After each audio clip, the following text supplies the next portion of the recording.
बातमीचे प्रायोजक आहेत Iqbal fashion, बेगमपेठ market, Solapur. दुर्दैवी घटना सिव्हिल हॉस्पिटल प्रशासनाच्या निष्काळजीपणामुळे माजी सैनिकांची पत्नीचा मृत्यू, नातेवाईकांचा आरोप। याबाबत मिळालेली अधिक माहिती अशी की शुक्रवार 16 मे रोजी एक धक्कादायक बातमी सिव्हिल हॉस्पिटलमधून समोर येत आहे। एकंदरीत पाहिलं तर आपल्या देशासाठी आपली जीवाची पर्वा न करता बॉर्डरवर सैनिक आपल्या जीवाशी खेळत आहे। सध्या युद्धाची परिस्थिती आहे भारत व पाकिस्तानमध्ये सुरू असल्याचं चित्र आपण इंडिया न्यूज चॅनलमध्ये पाहत आहोत। असे असताना दुसरीकडे एका माजी सैनिकांची पत्नी सिव्हिल हॉस्पिटल प्रशासनाच्या निष्काळजीपणामुळे मृत्यू झाल्याचा आरोप मृत महिलेच्या मुलाने केला आहे। कमल तानाजी सरडे, वय वर्ष 75, राहणार इंगळगी, दक्षिण सोलापूर, जिल्हा सोलापूर। या महिलेला उपचारासाठी प्रथम अश्विनी हॉस्पिटलमध्ये दाखल करण्यात आले, मात्र आर्थिक परिस्थिती नसल्याने पुढील उपचारासाठी 10 तारखेला सिव्हिल हॉस्पिटल या ठिकाणी दाखल करण्यात आला। मात्र आज या महिलेचा मृत्यू झाला आहे। हॉस्पिटलमध्ये व्हेंटिलेटर नसल्याने हा मृत्यू झाल्याचा आरोप मनोज तानाजी सरडे यांनी मीडियाशी बोलताना केला आहे।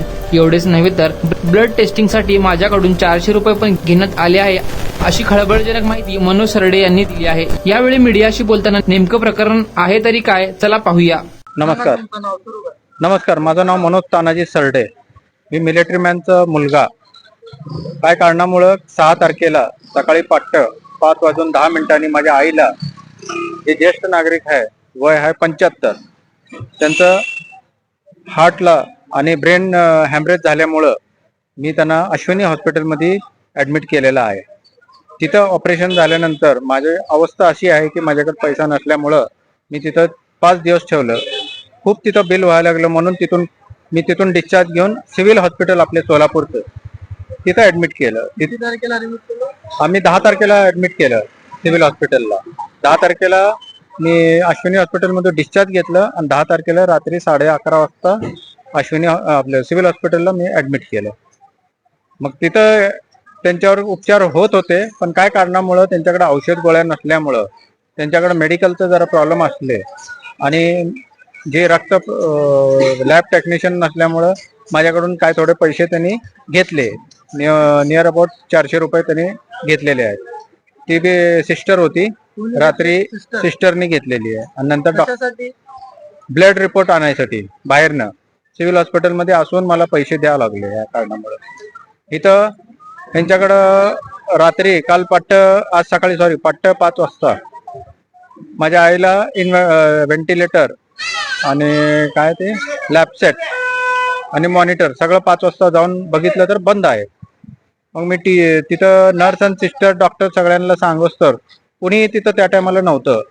नाईट शिफ्ट मध्ये सगळेजण कुठे गेले होते माहित नाही। एक सिस्टर होती, ती पळत आली, तिला सांगितल्यावर बघितलं तर सगळं मॉनिटर बंद असल्यामुळं, व्हेंटिलेटर बंद असल्यामुळं माझी अवस्था अशी झाली की अनकॉन्शियस मी होत होतो।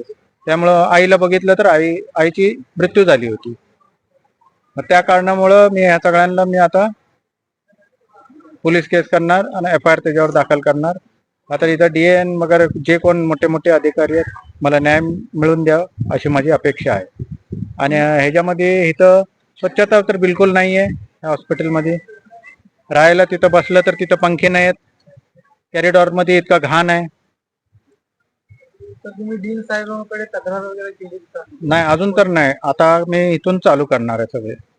आता बॉडी मी PM ला पाठवणार आहे, त्याच्यानंतरच मी सगळं पूर्ण तक्रार करून सगळं ओके झाल्यानंतरच त्याच्या पुढचं पाऊल मी उचलणार आहे। म्हणजे मग इतके नेमकं कशासाठी झालं तुम्हाला असं वाटतंय? यांच्या लापरवाहीमुळे झालेलं आहे। सिव्हिल हॉस्पिटलचे जेवढे बी डॉक्टर, सिनियर नर्स डॉक्टर्स आहेत, त्यांच्या लापरवाहीमुळे झालेलं आहे। काय तुमचं आईचं पूर्ण नाव? कमल तानाजी सरडे माझे पूर्ण आईचं नाव।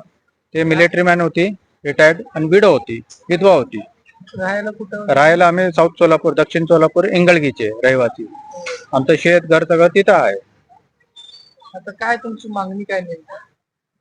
मागणी हेच आहे की जी माझ्यासोबत झाले ती दुसऱ्यांसोबत होऊ नये। या लोकांवर कठोरची कठोर कारवाई व्हावं।